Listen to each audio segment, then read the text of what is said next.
अरब में एक साहूकार था। उसके 3 बेटे थे। ऊँटों का कारोबार था। कुल 10 ऊँट थे उसके पास।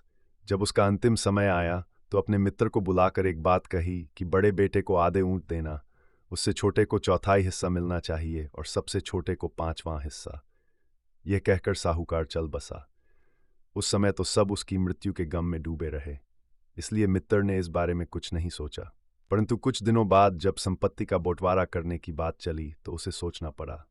उसने सोचा, कुल 30 ऊँट हैं, बड़े को आधा हिस्सा देना है, 19 का आधा हिस्सा कैसे करें? बहुत सोचा, कुछ समझ में नहीं आया। लोग कहने लगे कि क्या बात है, बंटवारा क्यों नहीं हो रहा? आखिर पूछ ही बैठे, भैया चुप क्यों बैठे हो, बांटते क्यों नहीं? मित्र झुंझलाकर बोला, कैसे बांटूं? ऊँट हैं कुल 30 और बड़े लड़के को देने हैं आधे। अब 19 के आधे कैसे करें?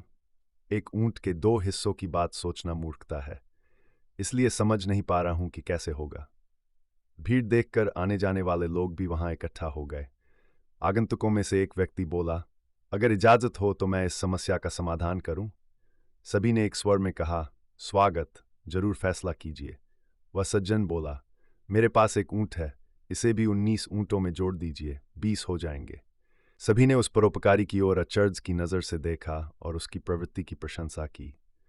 वह व्यक्ति निष्पक्ष भाव से बोला, अब 20 ऊँट हैं, आधे बड़े लड़के के यानी 10 उसे मिले। सभी ने एक स्वर में ठीक है कहा और अपनी सहमति दर्शाई। छोटे का एक चौथाई हिस्सा अर्थात 20 में से 5 ऊँट उसको मिले।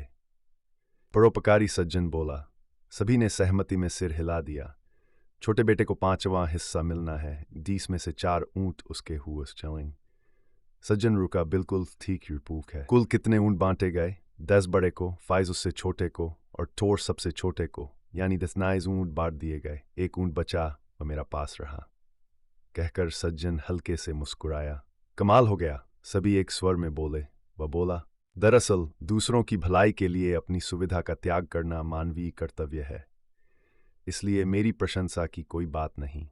बस बात यही है कि इतना साहस हम में हो, और ये निश्चित बात है कि दूसरों के लिए अपनी सुविधाओं का किया गया त्याग कुछ घटाता नहीं बल्कि बढ़ाता ही है। ये कहकर वह सज्जन अपने रास्ते आगे चल दिया। वास्तव में जो ऐसा परोपकारी मनुष्य होता है वही सनत होता है। महात्माओं को दूसरों के लिए अपना बलिदान करने में संकोच नहीं करना होता।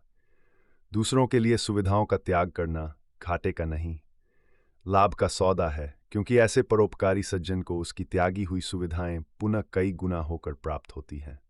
परंतु सुविधाओं के कई गुना हो जाने के लालच से परोपकार करना वास्तविक परोपकार नहीं। दोस्तों, अगर आपको ये कहानी पसंद आई हो तो वीडियो को लाइक करें, कमेंट करें, अपने दोस्तों के साथ शेयर करें और चैनल को सब्सक्राइब ज़रूर करें। फेसबुक पर हमें फॉलो करना बिल्कुल न भूलें। आपका लाइक और सब्सक्राइब हमारा हौसला बढ़ाता है। वीडियो देखने के लिए दिल से धन्यवाद।